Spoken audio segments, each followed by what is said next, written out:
Hello everyone, I hope आप सभी बहुत ही अच्छे होंगे। आज मैं एक ईपैक ड्यूरेबल को डिस्कस करने वाला हूँ और काफ़ी पॉपुलर हो चुका है इसका अमंग रिटेलर्स भी और वैसे भी, बिकॉज ये एकदम सिमिलर बिजनेस मॉडल फॉलो कर रहा है पीजी इलेक्ट्रोप्लास्ट का। और दोनों के अभी पी में काफ़ी डिफरेंस है। आई थिंक 20 पॉइंट्स का डिफरेंस है दोनों के पी में। जो पीजी इलेक्ट्रोप्लास्ट है उसको मैंने 2 महीने पहले डिस्कस भी किया था। उसका पूरा बिजनेस मॉडल समझाया था, उसका ग्रोथ कैसा रहा था Q1 FY25 में, और उसके कॉन कॉल को भी डिस्कस किया था। हो चुका है टाइम, अब 2 महीना हो चुका होगा उसको। तो उसका पी आई थिंक अभी 87 के उसमें ट्रेड कर रहा है, और मेरे हिसाब से अब वो थोड़ा थोड़ा क्या काफ़ी ज़्यादा ओवर वैल्यूड हो चुका है। लेकिन प्रॉब्लम यह है अभी के मार्केट में कि इजीली आपका जो पी है वो 90 95 भी क्रॉस कर रहा है। डिक्सन का आप अगर पी चेक करेंगे तो उसका तो और ज़्यादा हाई है।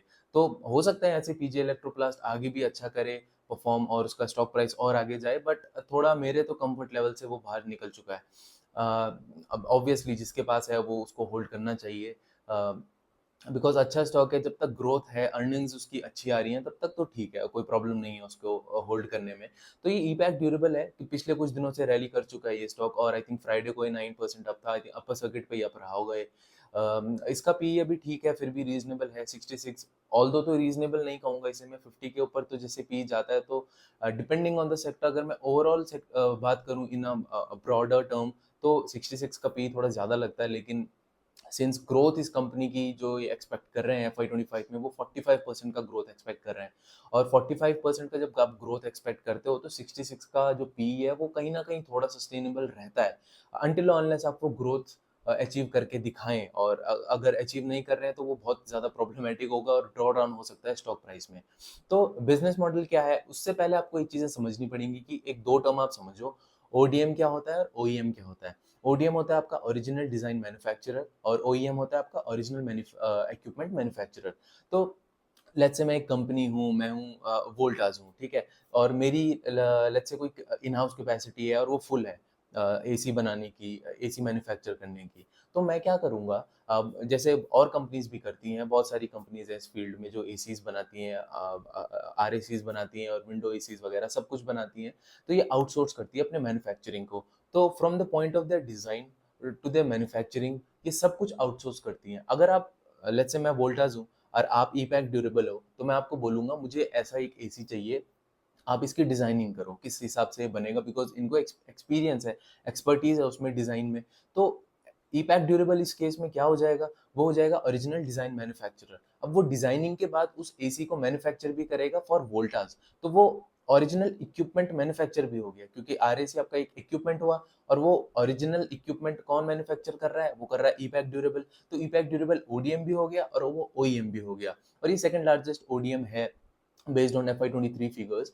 सेकंड लार्जेस्ट ओडीएम है ये आरएसी सेगमेंट में, मतलब रूम एयर कंडीशनर सेगमेंट में, ठीक है।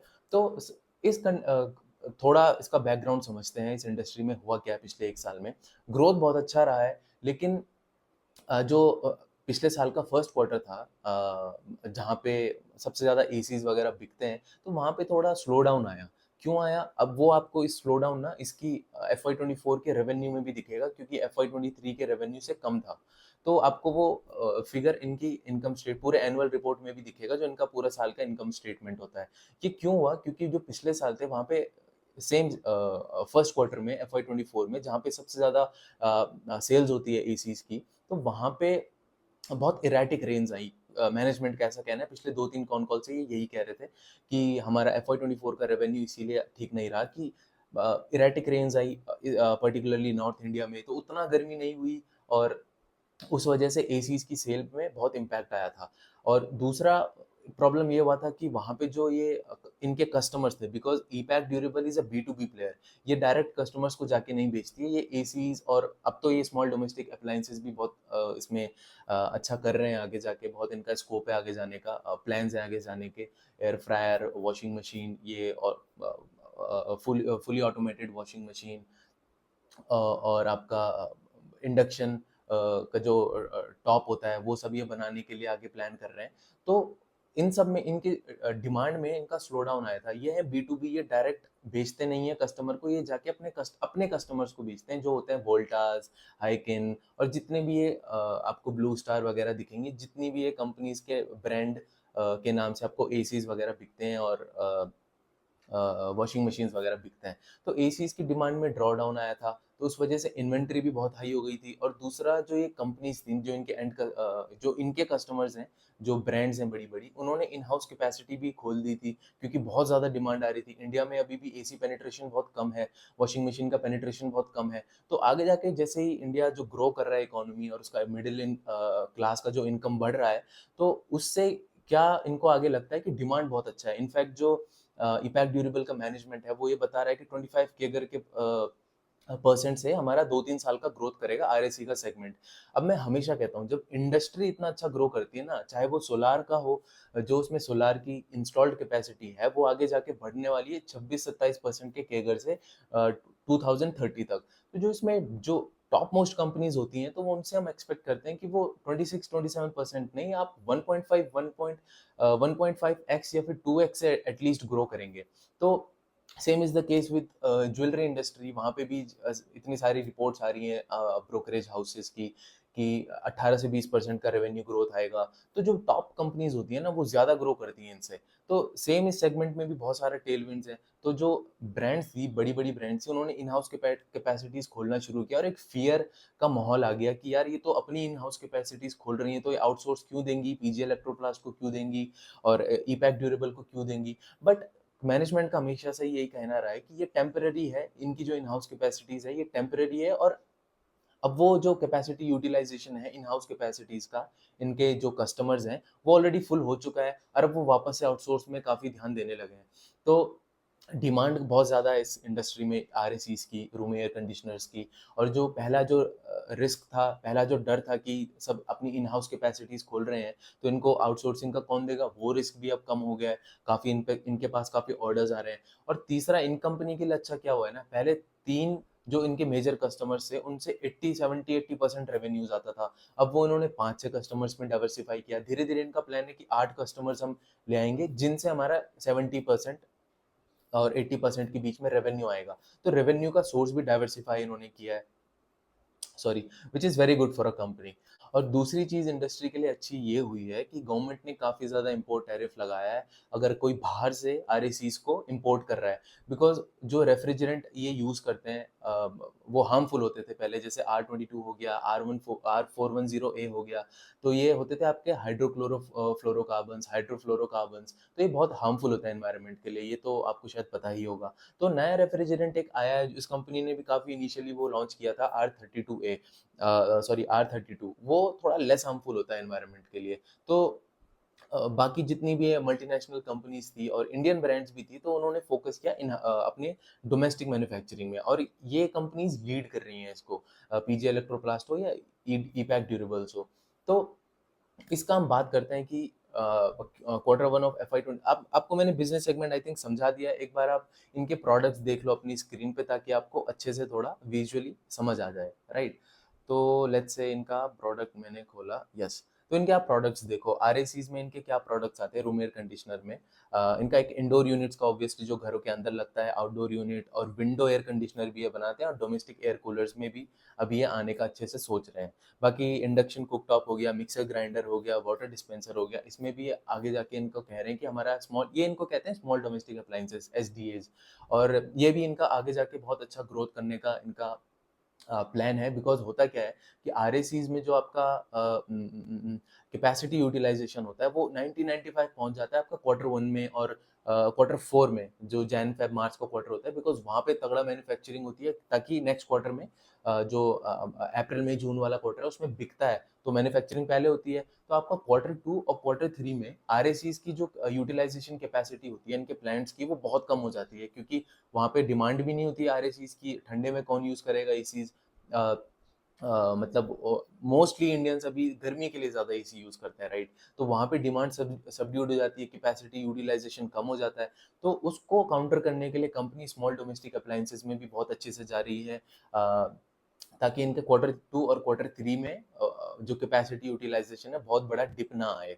बाकी कंपोनेंट में भी ये कंपनी है, आप देख सकते हैं इसके अपनी स्क्रीन पे काफ़ी कंपोनेंट्स ये बनाती है, like heat exchangers, metal press parts, और ये आप मतलब पढ़ सकते हैं, PCB assembly, printed circuit boards हम कहेंगे इन्हें, क्रॉस फ्लो फैंस, और ये कॉपर ट्यूबिंग्स भी बनाती है। कॉपर ट्यूबिंग्स तो बहुत ज़्यादा एक एसी का बहुत इंटीग्रल पार्ट होता है, हर जगह ऑलमोस्ट यूज़ होता है एसी में, ये अपने रेफ्रिजरेंट को through out the system flow करवाने में। तो ये कंपोनेंट भी बनाती है, लेकिन बहुत ही मतलब बहुत ही ज़्यादा छोटा बेस है कंपोनेंट का, क्योंकि ये ग्रो भी बहुत अच्छे से कर रहा है, 200-300% से ग्रो कर रहा है, लेकिन बेस ही बहुत ही कम है, तो मतलब ग्रोथ इतना मायने नहीं रखता है कितना स्पीड से ग्रो कर रहा है। तो बाकी धीरे-धीरे कंपोनेंट मैन्युफैक्चरिंग करेंगे, उसमें भी ये अपना रेवेन्यू का सोर्स डाइवर्सिफिकेशन करेंगे, बट उसमें टाइम लगेगा क्योंकि बहुत ही मिनिस्क्यूल है ऑलमोस्ट अभी। और अपकमिंग प्रोडक्ट्स इनके क्या हैं? इनका एयर फ्रायर है, आप देख सकते हैं। एयर फ्रायर इन्होंने आई थिंक जनवरी में शुरू कर दिया है। बाकी वॉशिंग मशीन ये Q3 से अपना सप्लाई शुरू कर देंगे, इनका टेस्टिंग वगैरह चल रहा है फाइनल फेज में, और ये एक्सपेक्ट कर रहे हैं काफ़ी ऑर्डर्स हमारे आएंगे। तो उन्होंने स्टार्ट ही फुली ऑटोमेटिक वॉशिंग मशीन से किया है, और धीरे धीरे ये सेमी ऑटोमेटिक में भी जाएंगे। ऑब्वियसली अगर ये फुली ऑटोमेटिक बना सकते हैं तो इनके पास ऑब्वियसली एक्सपर्टीज रहेगी, और जो इनके कस्टमर्स हैं उनको भी समझ आएगा कि अगर ये फुली ऑटोमेटिक बना सकते हैं तो ये सेमी ऑटोमेटिक भी बना सकते हैं बेस्ड ऑन द डिमांड, ठीक है। बाकी tower fan, induction water heater, hair dryer, ये स्मॉल डोमेस्टिक अप्लायंसेस में आएंगे, और ये थ्रू आउट द ईयर बिकने वाला प्रोडक्ट है।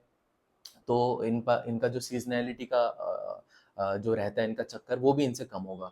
बाकी इनके क्लाइंट्स आप देखो, Akai, Bajaj electricals, Blue Star, Butterfly, Carrier, Havells, Daikin, Crompton Greaves, ये पैनासोनिक, फिलिप्स, ये सब आप देख सकते हैं, उषा अपने स्क्रीन पे। तो काफ़ी ज़्यादा एस्टेब्लिश्ड ब्रांड्स जो हैं इनकी वो कस्टमर्स हैं, और ये ब्रांड्स फिर आगे जाके एंड कस्टमर्स को बेचती हैं हमको। हम जब दुकान में जाते हैं तो हम देखते हैं कि वोल्टास का एसी है या फिर ब्लू स्टार का एसी है, तो हम ये नहीं देखेंगे कि वो ईपैक ड्यूरेबल्स का एसी है। ईपैक ड्यूरेबल्स ने वो एसी बनाया, डिजाइन किया, लेकिन बिकता वो ब्लू स्टार के ब्रांड से है। आई होप ये क्लियर है। अब आप इनकी क्वार्टरली स्टेटमेंट देखो, बहुत ही अच्छा रिजल्ट रहा था। अगर हम टोटल ऑपरेशनल इनकम की बात करेंगे तो वो 77% से वाई ग्रोथ आया उसमें, ठीक है। एबिटा की अगर हम बात करेंगे उसमें भी 77% का ग्रोथ आया है। एबिटा मार्जिन इन कंपनी का देखो कितना कम है, 6.68, 6.6 का आप लगाओ एबिटा मार्जिन है। इसको मैं आगे जाके बताऊंगा कि एबिटा मार्जिन इतना कम है, पैट मार्जिन तो और भी कम है। उस तब भी मतलब ये कंपनी क्यों अच्छा कर रही है, और आगे जो इसने गाइडेंस दिया है वो भी अच्छा क्यों है? बिकॉज ऑब्वियसली आप सुनेंगे ना, 6% का तो मिनिमम बहुत इंडस्ट्रीज में, बहुत कंपनीज में, until unless they are commoditized business, तो वहां पे आपका 6-6, 7-7, 8-8% का तो पैट मार्जिन होता है। ऑब्वियसली बहुत कम है एबिटा मार्जिन। पैट मार्जिन पे अगर आप आएंगे तो पैट मार्जिन तो सिर्फ 3% का है इनका, बहुत ही ज़्यादा कम है। तो तब भी बिजनेस अच्छा कैसे कर सकता है वो मैं आपको बताऊंगा। वो होता है आपका ड्यू पॉइंट एनालिसिस की वजह से। चलो मैं बता ही देता हूँ। नहीं, इसको आगे बताऊंगा, बिकॉज मेरे को एक और चीज़ आपको बतानी है, ग्रॉस ब्लॉक जो होता है वो समझाना है, तो उसके साथ मैं आपको आगे समझाऊंगा। इसको आप ध्यान में रखना कि इतने कम मार्जिन से भी होके भी ये बिजनेस कैसे सस्टेनेबल है, अनटिल अनलेस ये वॉल्यूम में अच्छा करता है, वॉल्यूम आगे जाके इसको मिलता है, ऑर्डर्स अच्छे अच्छे मिलते हैं। तो बाकी अब हम करते हैं कॉन कॉल का डिस्कशन। इनकी 3 मैन्युफैक्चरिंग फैसिलिटीज़ हैं, देहरादून में, भिवाड़ी राजस्थान में, देहरादून उत्तराखंड में, और श्री सिटी में है जो आंध्र प्रदेश में है। और वो भी दिसंबर 2023 से ही ऑपरेशनलाइज हुई है, और बहुत ही बड़ी मैन्युफैक्चरिंग फैसिलिटी है। और सारे भी जितने प्रोडक्ट लाइंस हैं, कुछ देहरादून में कुछ प्रोडक्ट लाइंस इनके ऑपरेशनल है, भिवाड़ी में कुछ प्रोडक्ट लाइंस इनके ऑपरेशनल है, लेकिन श्री सिटी में इनके सारे प्रोडक्ट लाइन ऑपरेशनल है। तो इस वजह से अगर आप फाइनेंस कॉस्ट भी देखेंगे ना इनकम स्टेटमेंट में, तो फाइनेंस कॉस्ट भी इनका थोड़ा बड़ा है, बिकॉज ऑब्वियसली इनका ऑपरेशनल कॉस्ट बढ़ा है श्री सिटी को लेके। वाई वाई अगर हम कंपेयर करेंगे, क्योंकि पिछले साल श्री सिटी का कोई ज़्यादा इतना इम्पैक्ट नहीं था, और इनका ऑब्वियसली मैन पावर कॉस्ट भी बढ़ा है, तो इसीलिए फाइनेंस कॉस्ट भी इनका इस बारी बढ़ा है। और थोड़ा वर्किंग कैपिटल लोन भी इन्होंने लिया होगा ऑब्वियसली, क्योंकि 70% से जब आपका टॉप लाइन ग्रो करता है तो आपका वर्किंग कैपिटल भी बढ़ता है। और अच्छी बात ये रही है इनकी कि इनका पहले 91 डेज का वर्किंग कैपिटल हुआ करता था Q4 से पहले। FY23 में आई थिंक इनका 91 का वर्किंग कैपिटल डेज हुआ करता था, जो इन्होंने FY24 में 45 का किया, which is a huge achievement, क्योंकि आपका एक कमोडिटाइज्ड बिजनेस है।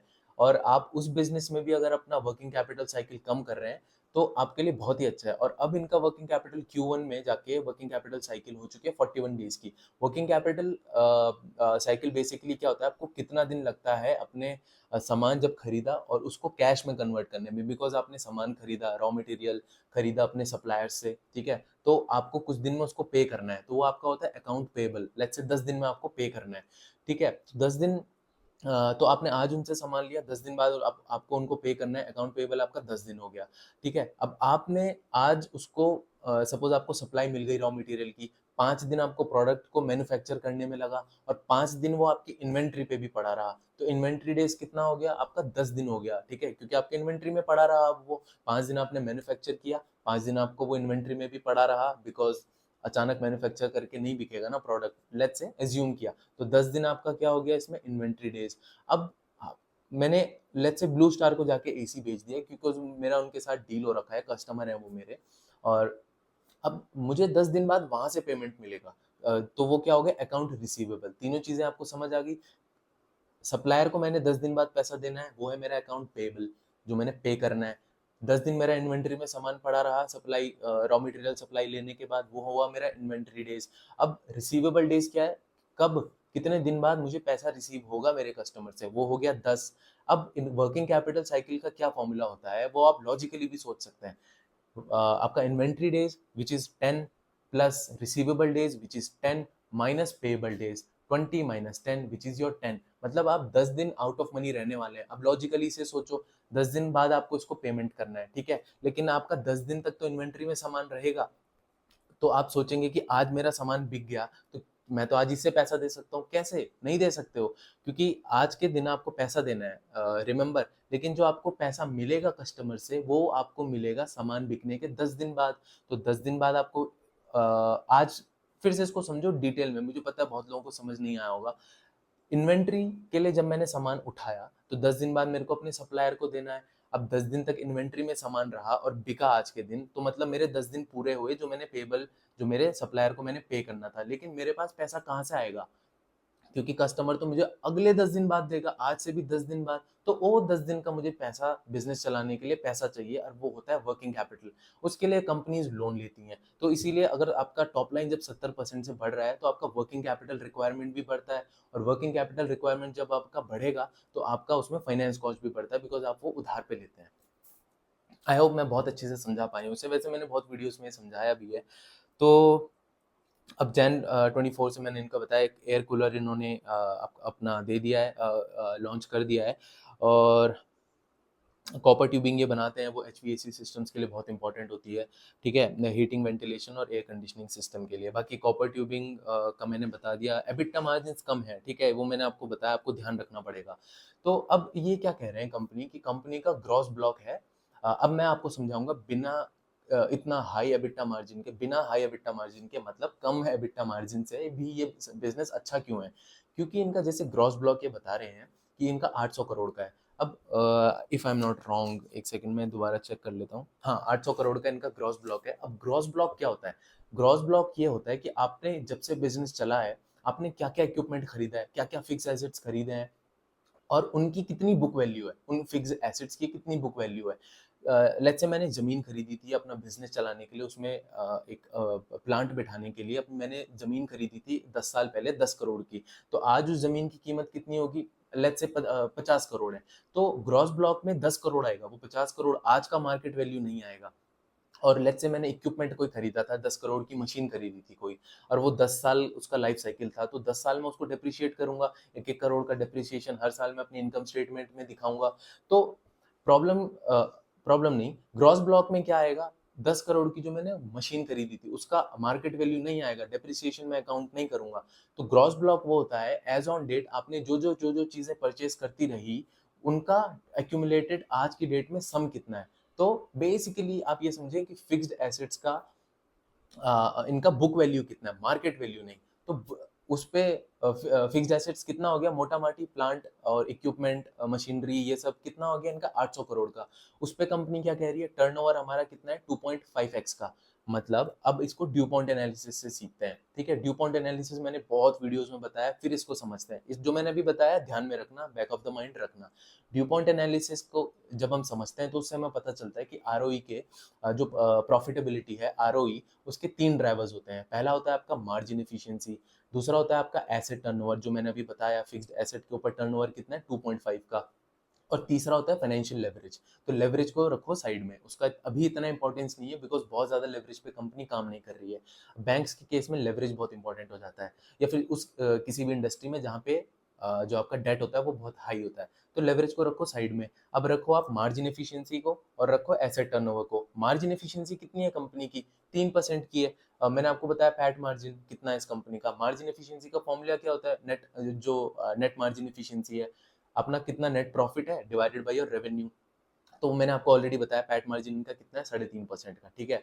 अब आप एसेट टर्नओवर पे आओ। ये फॉर्मूला आप देखो कि क्या हुआ, नेट मार्जिन और net profit divided by revenue multiplied by asset turnover. Asset turnover क्या होता है? कितना आपने रेवेन्यू कमाया अपॉन योर एसेट्स। एसेट्स कितने हैं कंपनी के?